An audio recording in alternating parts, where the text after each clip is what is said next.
Welcome to Anshu Gupta classes. आज की class में हम डिस्कस करेंगे एक्सेल सीरीज़ की। जैसे मैंने स्टार्ट किया एक्सेल सीरीज़ में, ये सेकंड क्लास है। एक्सेल का इम्पोर्टेंट जो फार्मूला की क्लास है कि हम डेटाबेस पे कैसे काम करते हैं, क्या क्या इंपॉर्टेंस उसके फंक्शन है। इस फंक्शन जो आपको स्क्रीन पे दिख रही है, इस फंक्शन का यूज कैसे हम करते हैं, ठीक है। और इसका हम डेटा में कैसे किसी चीज़ को फाइंड आउट करने के लिए क्या क्या फार्मूले का यूज करते हैं। आइए इसको लाइव देखते हैं। ये स्क्रीन है, ये आपको विजुअल होगी। सपोज दैट ये डेटा है। अब हमने आपको अभी डिस्कस किया था कि लेंथ फंक्शन का यूज़ क्या होता है। लेंथ फंक्शन का यूज़ स्पेशल कैरेक्टर को या फिर किसी न्यूमेरिक वैल्यू को हम फाइंड आउट करते हैं कि कितनी वैल्यू है उसमें। सपोज दैट ये जीएल है, इसमें हमको फाइंड आउट करना है कि कितना इसमें लेंथ का फॉर्मूला हम लगा के देखेंगे कितना हमारा जीएल कोड कितने डिजिट का है। सपोज दैट आप डेटा कंपाइल कर रहे हैं, उस टाइम पे प्रॉब्लम आती है कि आपको हमने डेटा सही कंपाइल किया कि नहीं। उस केस में क्या है, लेंथ का फॉर्मूला लगाते हैं एग्जैक्टली। ये आपने लेन इक्वल का साइन लगाया, आपने लेन लिखा, लेन के बाद इसने बोला कि टेक्स्ट या फिर न्यूमेरिक वैल्यूज, ठीक है। ठीक है, 10 आया, ठीक है। अब यही सेम आपने सही डेटा या किया या नहीं किया, ये आपको 10 सारे में दिख रहे हैं। इट्स मीन कि आपने जो कंपाइलेशन इस रियल को किया है वो सही है। सपोज दैट किसी में 2-3 आपने एक डिजिट गलत कर दी, ये 9 हो गया, तो आप इजीली फाइंड लेंथ फंक्शन से फाइंड आउट कर लेंगे कि कहाँ पे आपने गलती की, कहाँ पे डेटा का या जीएल आपने जो, या किसी भी पर्टिकुलर पैन कार्ड आप कर रहे हैं, अपडेट कर रहे हैं, जीएसटी का नंबर अपडेट कर रहे हैं, उस केस में जो प्रॉब्लम्स आती है वो यहाँ से आप इजीली ट्रैक कर दे सकते हैं कि कहाँ पे प्रॉब्लम्स है। सपोज दैट इसको मैंने 9 है और ये 9 है, ये दोनों मैंने ट्रैक कर लिया कि यहाँ पे रियल कोड गलत है, इसको हमें सही करना है। जैसे आपने 10 डिजिट की, पूरा कंप्लीट हो गया, इट्स मीन कि सही है। अब उसको आप वेरीफाई करके लेंथ फंक्शन का यूज हो गया। अब सेकेंड आता है केस का। केस का सपोज दैट आपने बोला अपर केस का फॉर्मूला क्या यूज होता है। अपर केस का फॉर्मूला का यूज होता है कि ये अपर है और फिर अपर केस में, जैसे ये लोअर केस में टाइटल केस में लिखा है, अब इसको अपर केस में डेटा को कंपाइल करके भेजना है जिससे डेटा देखने में अच्छा लगे। यहाँ पे इज इक्वल टू साइन रखेंगे, ये सारा अपर केस में हो गया। यहाँ पे जाएंगे और ये पूरा अपर केस में बन गया, राइट। ये अपर केस का हो गया, ये लेन का हो गया, ये अपर केस का हो गया। फिर उसके बाद आता है आपका थर्ड स्टेप आता है, ये दोनों हो गया। अब लेन का हो गया ट्रिम और अपर हो गया।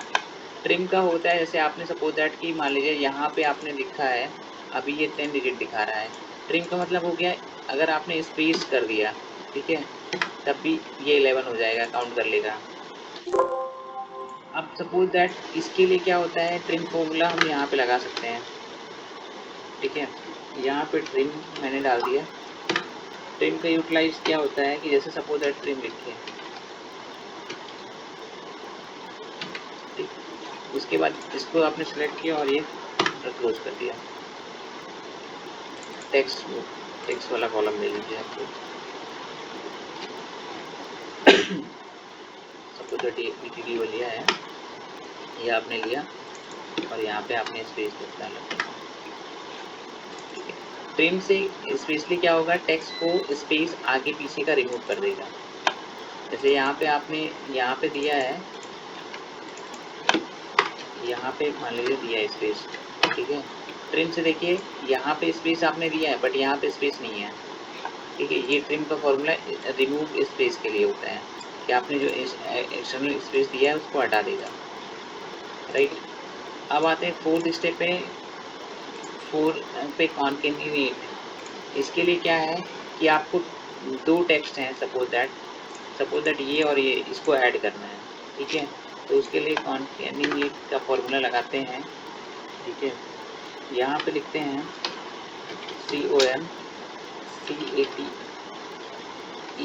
CONCATENATE, okay. ब्रैकेट ओपन करेंगे, ये EDD बलिया है और सेकंड कह रहा है टेक्स्ट सेकंड कौन सा है, ये हमने कहा TNE गोरखपुर। इसको एंटर कर देंगे, ये देखिए दोनों एक साथ ऐड हो जाएगा, ठीक है। ये फॉर्मूला है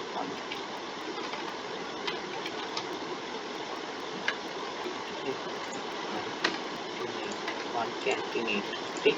अब इसको ड्रैग कर देंगे तो आपका सारा इसके साथ ऐड हो गया। ये देखिए लास्ट में TNE GKP हो गया। ठीक है। ये हो गया कॉन्केटिनेट। ये मैंने एक फॉर्मूला यहाँ पे बताया आपको, लेंथ फंक्शन का यूज़ बताया कि ये स्पेस को भी काउंट करता है। यहाँ पे मैंने लाइव डेमो दिखा के बताया कि आपको लेंथ फंक्शन में आप जैसे स्पेस रिमूव करेंगे 10 आ जाएगा ऑटोमेटिकली। ठीक है। ट्रिम का बताया आपने कि आपको केवल स्पेस को रिमूव करता, आगे पीछे के स्पेस को रिमूव करेगा। ठीक है। और फिर हमने अपर केस बताया कि लोअर केस या टाइटल केस से केवल अपर केस में फॉर्मेटिंग करने के लिए होता है, स्पेशली डेटा को सही से भेजने के लिए होता है। ठीक है। अभी फिर उसके बाद नेक्स्ट स्टेप आता है आपका लार्ज और फाइंड एंड रिप्लेस। लार्ज में क्या है, जैसे सपोज दैट आपने सीरियल वाइज जैसे नंबर आपको दिए गए हैं या किसी की सेल्स दी हुई है, उसमें लार्ज आपका फॉर्मूला लगाना है कि लार्ज। अब ये पूछेगा कि यार ये कौन सा टेबल से, इसमें सपोज दैट मैंने लार्ज इस डेटा से लार्ज निकालना है, कौन सा लार्ज, ऊपर से मान लो आपने फोर्थ सबसे बड़ा नंबर निकालना है। ठीक है। फर्स्ट सेकेंड थर्ड फोर्थ निकालना है तो 18 है। सपोज दैट पहला फर्स्ट लार्ज ये, सेकेंड थर्ड फोर्थ ये लार्ज है। अब आप सोच रहे होंगे कि ये तो इजी निकल आ रहा है, बट कभी कभी क्या होता है, जैसे सेल्स आपने बढ़ा दिया 100 हो गया, ठीक है, 200 ये हो गया, ये हो गया, मान लो सेल अमाउंट दिया है।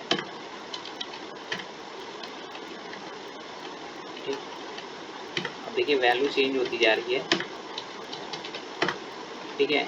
अब देखिए फर्स्ट लार्ज ये, अगर हम यहाँ पे फर्स्ट लार्ज कर दें, यहाँ पे फोर्थ ना लिख के फर्स्ट कर दें, अब आपको दिख रहा है यहाँ पे 14,545, ये फर्स्ट लार्ज है, यहाँ पे कर दिया मैंने, ये फर्स्ट आ गया। अब ये अगर आपको फोर्थ रैंक की चाहिए तो यहाँ पे फोर्थ आप डाल दीजिए, थर्ड डाल दीजिए, वो दिखा देगा। ये फर्स्ट ये हो गया, सेकंड ये हो गया, थर्ड ये हो गया, फोर्थ ये हो गया। फिफ्थ डालेंगे तो सेम वैल्यू आपके अकॉर्डिंग ये आनी चाहिए, वही आएगा। अब ये मैंने डेमो पर्पज से बताया है कि ये छोटा डेटा है, बट यहाँ पे एज ए बल्क डेटा आता है, जैसे कंपनी में आप वर्क करने गए या किसी ऑर्गेनाइजेशन में वर्क कर रहे हैं, उस केस में आपके पास ह्यूज डाटा होंगे, वहाँ के लिए ये आपको बहुत हेल्पफुल रहेगा। यहाँ पे तो ईजिली फाइंड आउट कर लोगे कि देखने के बाद ही मालूम हो जाएगा कि ये फोर्थ नंबर है, फिफ्थ नंबर पे है। ठीक है। फिर आता है आपका लार्ज हो गया find and replace. Find and replace का ऑप्शन ये है कि सपोज दैट आपको यहाँ से ये प्रॉफिट सेंटर यहाँ पे ये हटाना है। ठीक है। इन सब में से या आपको TNE GKP लिखा है, आप इसको यहाँ से हटाना है। फाइंड क्या करना है, TNE GKP फाइंड करना है। ठीक है। और इसको रिप्लेस कर देना है गोरख। ठीक है। पूरा देखिए find and replace file I total 22 line item है, जिसको इसने रिप्लेस कर दिया 1121। ठीक है। ये रिप्लेस हो गया। ओके। क्योंकि ये फार्मूला से बेस्ड था कॉन्केटिनेट, तो यहाँ पे ये गोरखपुर ऑटोमेटिक चेंज हो गया सारा। आप इस पे जो भी लिखेंगे, यहाँ पे आपको लगता है कि यहाँ पे फिर वही पुराना लिख देते हैं, तो यहाँ पे आपको फाइंड एंड रिप्लेस पे जाना है।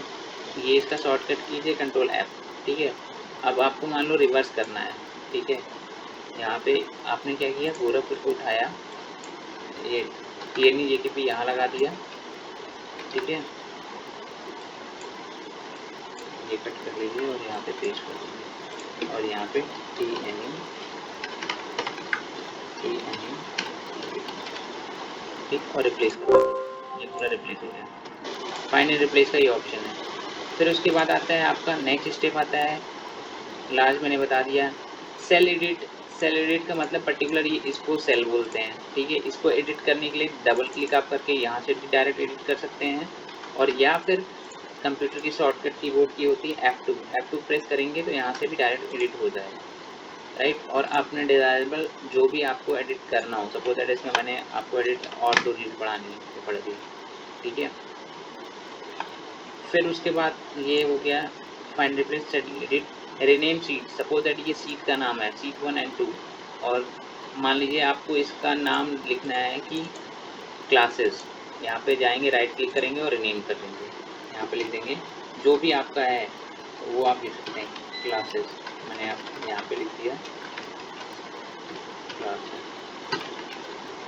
क्लासेस हो गया, और यहाँ पे मान लो सपोज दैट फाइल। ठीक है। ये मैंने रीनेम कर दिया। रीनेम करने के साथ साथ इसमें आप कलर टैब्स वगैरह से जाके राइट क्लिक करके इस पे, इसी पे राइट क्लिक करिए, टैब कलर ऑप्शन आएगा, यहाँ पे आपका जो भी आपको कलर चाहिए वो कलर आप यहाँ पे मेंटेन कर सकते हैं। सपोज दैट यहाँ पे मैंने रेड कर दिया, ठीक है। और फिर उसके बाद नेक्स्ट आता है लेफ्ट। सीट रीनेम मैंने बता दिया, सीट रीनेम करना। लेफ्ट का फॉर्मूला यूज होता है, सपोज दैट आपको बड़ा डेटा है, सपोज दैट आपको यहाँ देखिए 13 एंड 14 दोनों दिख रहा है। अब आपको एक ऑप्शन ये है कि आपको डेटा सॉर्टिंग करने के लिए फ़िल्टर लगाना होता है, ठीक है, कि यहाँ से आप 1 बाय 1 करके सिलेक्ट करिए 13 और 14 को अलग करने के लिए। एक होता है कि आप लेफ्ट का फॉर्मूला लगा के आप इजीली वन स्टेप में आप चीज़ों को कर सकते हैं। सपोज दैट इक्वल का साइन लगाया, LEFT लिखा, ब्रैकेट ओपन किया, यहाँ पे आपने सेल रेंज दिया, ठीक है। उसके बाद क्या किया, लेफ्ट से आपको कितना चाहिए, मान लो 2 चाहिए, ठीक है, 2 आपने ले लिया, लेफ्ट से 2 ले लिया। अब आपको फाइन ये पूरा आपने कर दिया। अब आपको सेलेक्ट करने के लिए क्या क्या चाहिए, सीधा और सिंपल सा इसको आपने बॉर्डर लगा लिया यहाँ पे, और यहाँ पे आपने सेलेक्ट कर लिया 13। एक सिंगल क्लिक पे आपके 13 का डेटा आ गया। आपको माउस लेके 1 बाय 1 एक-एक करके सिलेक्ट नहीं करना है। 13 हो गया, आपको 14 का डेटा सिलेक्ट करना है, ठीक है, ये 14 का डेटा आ गया। तो इस प्रकार ये आप इजीली तरीके से ये सारे फंक्शन आपके कवर हो गए। आज की क्लास में बस इतना ही रखते हैं। अगर आपको कोई भी क्वेरीज या कोई भी प्रॉब्लम्स आती है तो आप कमेंट बॉक्स में कमेंट कर दीजिए। Thanks all of you.